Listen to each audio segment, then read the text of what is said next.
Microsoft just admitted it. Not quietly, not in a buried footnote, not in some patch note buried under 1,000 words of corporate language. Their own executive, the head of Windows, stood up in March 2026 and said, Windows 11 went off track. That is the word they used, off track. And the reason that statement matters is not because Microsoft finally said something honest. The reason it matters is that by the time they said it, millions of people had already stopped waiting for them to get it right. Windows 11 lost market share in December 2025, 2 months after Windows 10's official end of life. 2 months after Microsoft pulled the plug on the OS that most of its users refused to leave. Instead of migrating to Windows 11, people chose to stay on an operating system with no security updates. They looked at Windows 11, looked at the unsupported alternative, and decided the known risk of unpatched Windows 10 was more acceptable than the known experience of Windows 11. That is not a preference. That is a verdict. So today we are going to talk about what Microsoft actually did to get here, why the damage is real, and where the 3 genuine exits are. Not fantasy exits, not experiments for Linux hobbyists. 3 operating systems that ordinary people are actually using right now for different reasons and different needs.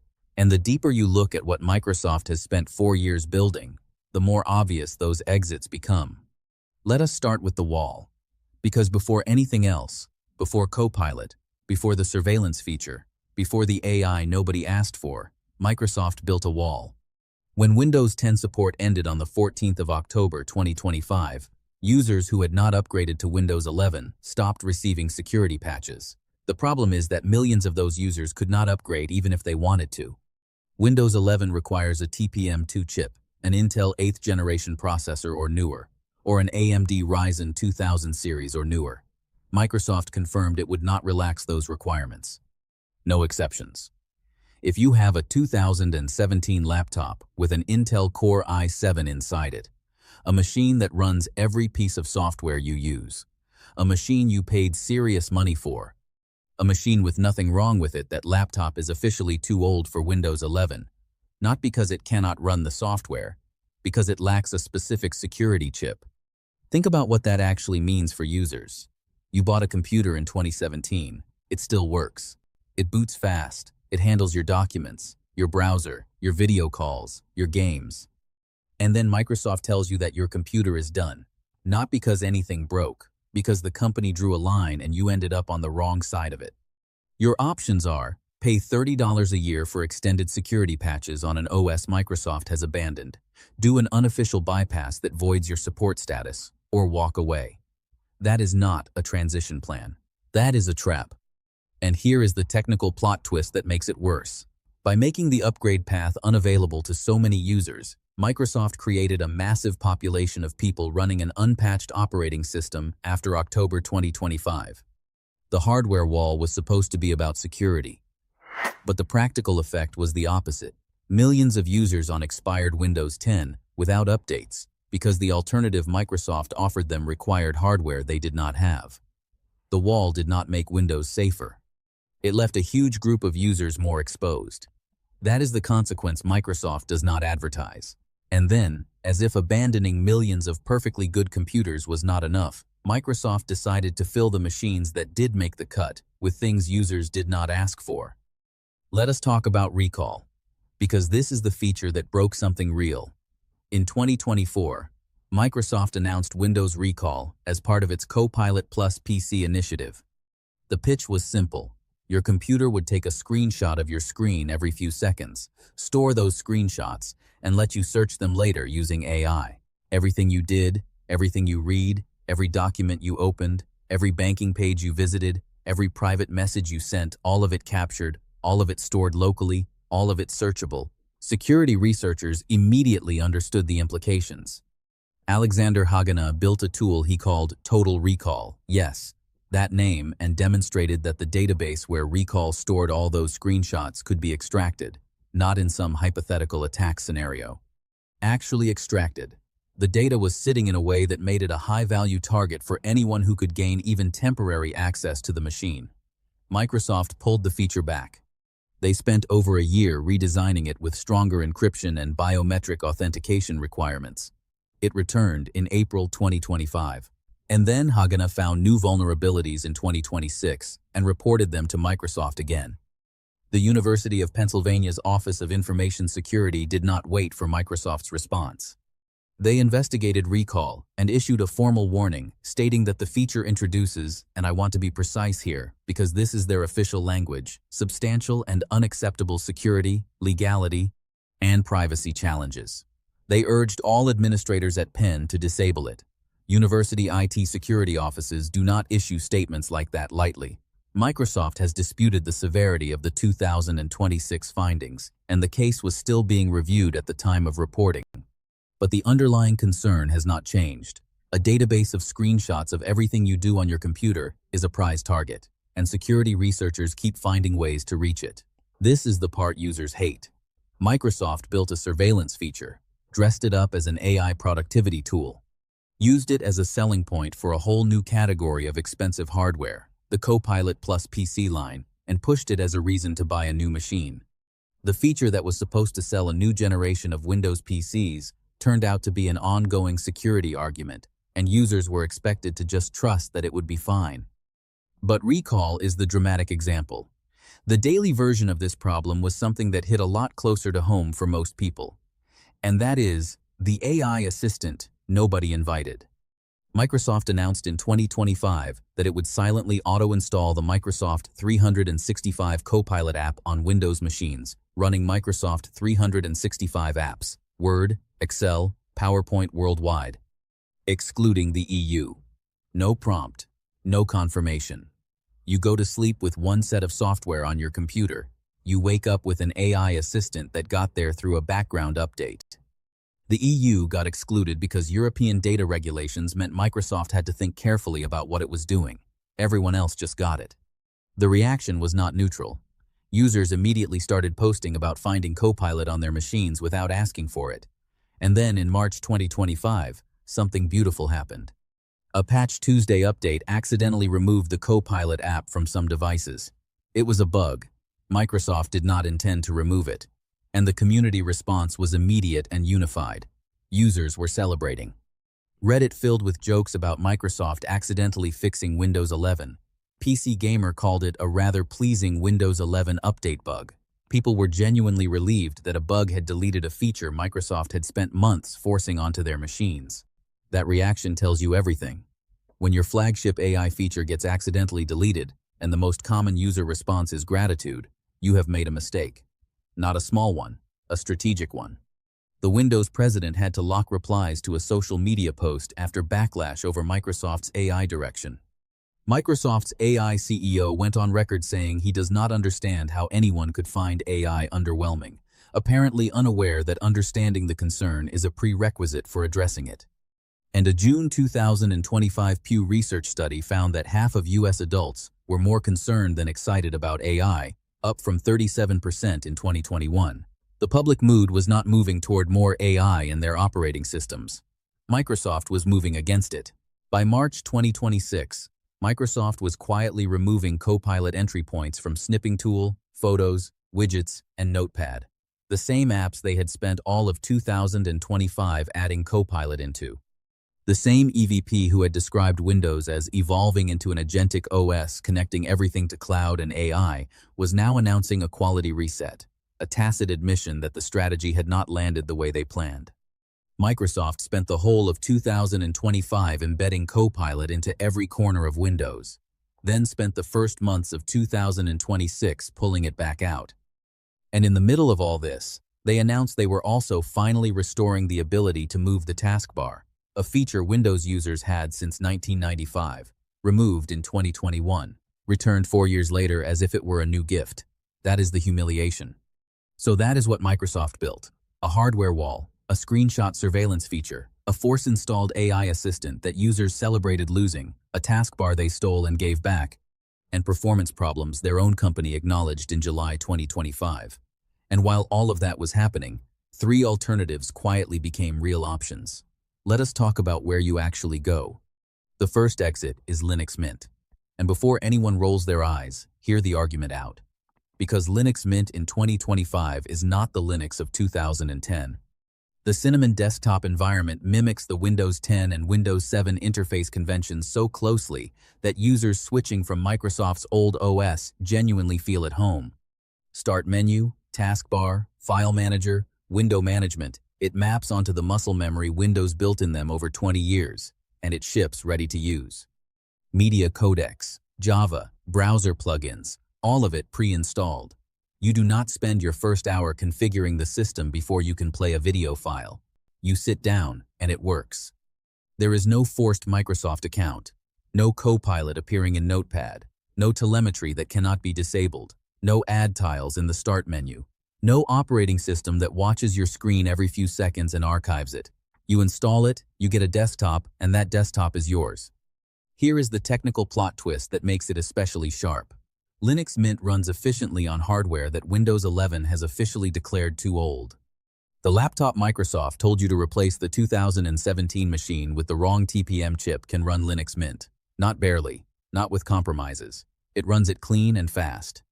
And unlike Windows, Linux Mint distributions based on Ubuntu's long-term support releases get security updates for years.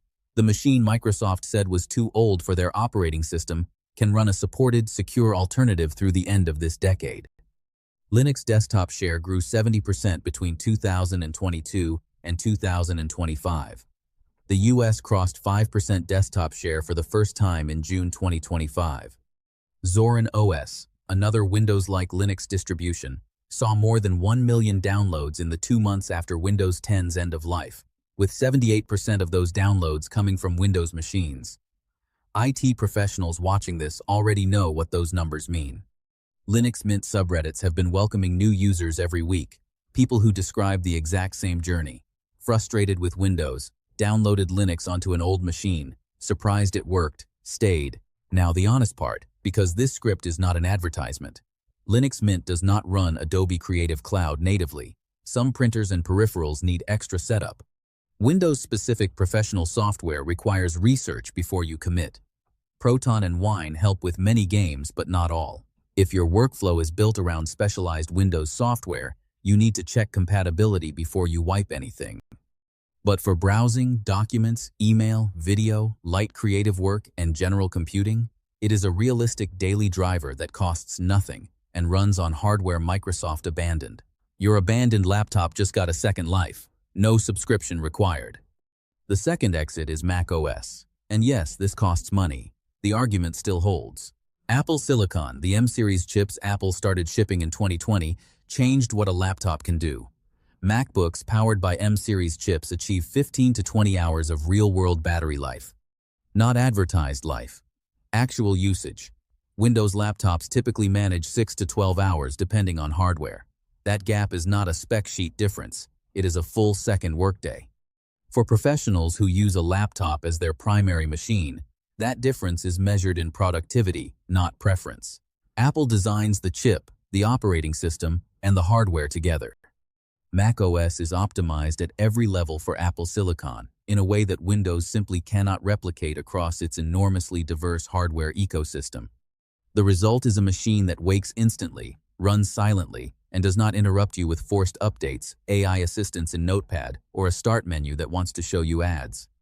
Mac OS is not open source and has its own lock-in. iCloud pushes hard. The Apple app ecosystem has real gaps for some professional workflows.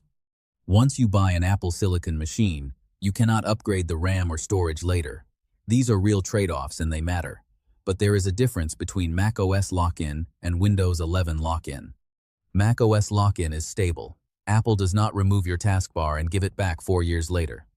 The interface you learned in 2019 is the interface you use today. The rules do not change mid-cycle. For users who have spent 4 years fighting Windows 11's shifting feature set, that consistency is worth something.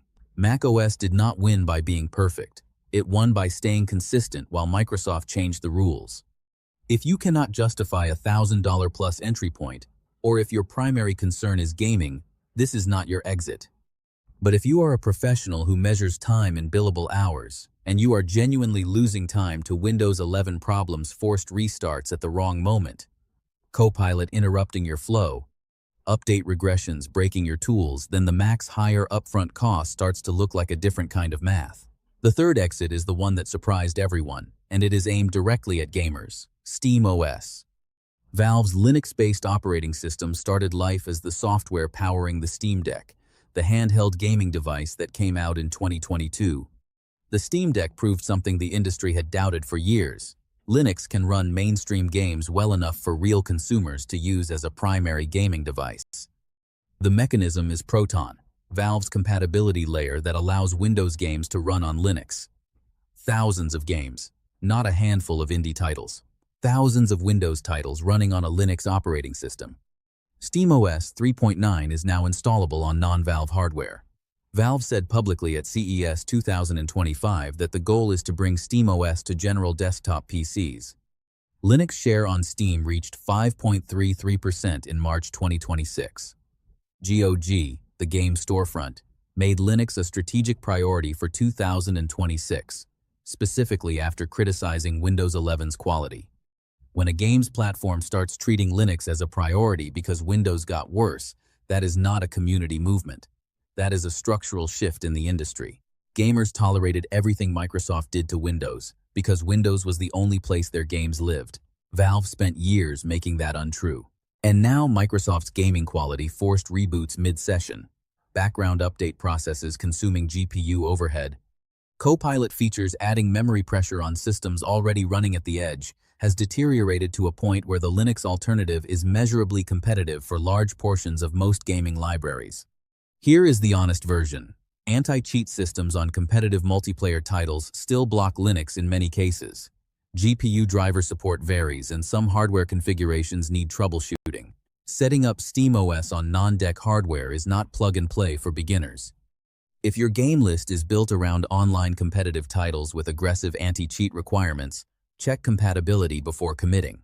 And if you want a full desktop operating system alongside gaming, Bazite, a gaming-oriented Fedora-based Linux distribution, is worth looking at instead of vanilla SteamOS. But for single-player libraries and most multiplayer games, the gap between Windows and Linux gaming is genuinely narrowing, and Windows 11's deteriorating quality is making it smaller every month. Valve built a handheld, proved Linux can game, now your desktop can run it. The last reason to stay on Windows is getting shorter. 3 different exits, 3 different users. But they all lead away from the same place, and that shared destination tells you something. Look at the pattern of what Microsoft built in Windows 11. A forced Microsoft account requirement during setup, with the local account path deliberately buried on the Home Edition. Subscription pressure, replacing the perpetual Office licenses people used to simply own. A cloud-first OS vision that Microsoft's own Windows president described as an agentic system connecting devices, cloud, and AI, which is a way of saying Windows is becoming infrastructure for Microsoft's business model, not a tool for yours. Germany's Schleswig-Holstein moved 30,000 government employees off Microsoft and onto open-source alternatives in October 2025. Not because Linux Mint got popular, because the calculation changed. The cost and friction of Microsoft's ecosystem reached a threshold where leaving made more sense than staying. Windows active devices reportedly fell from 1.4 billion in 2022 to just over a billion in 2025. The direction of that number matters more than the absolute figure. A platform that is losing devices while simultaneously raising the friction of staying is a platform that is making the wrong bets. And none of the 3 alternatives charges you a recurring fee for the operating system itself. Linux Mint is free. Mac OS updates are free on qualifying hardware. SteamOS is free. You pay for games. You pay for apps. You pay for the hardware. But the operating system does not extract a monthly payment from you to remain a supported user of your own computer. That distinction is not ideological. It is practical. And for a growing number of users, it is decisive. Microsoft did not lose users to better marketing. It lost them to worse decisions. The question at the end of all of this is not whether Linux Mint is perfect, or whether Mac OS is worth the price, or whether SteamOS runs every game in your library. None of those things are true and none of them need to be. The question is why it took 3 different operating systems, none of them built by the world's most valuable technology company, to offer users an experience that respects their hardware, their privacy, and their time. Microsoft had every resource available to make Windows 11 the obvious answer. A $1 trillion company with decades of user data, a global developer ecosystem, and more engineering talent than most countries have.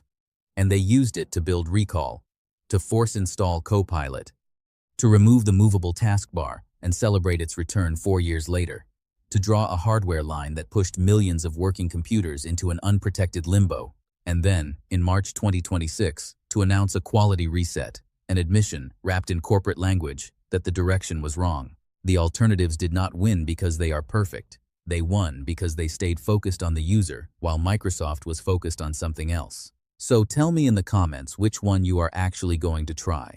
And if you have already made the switch, what finally pushed you over the edge?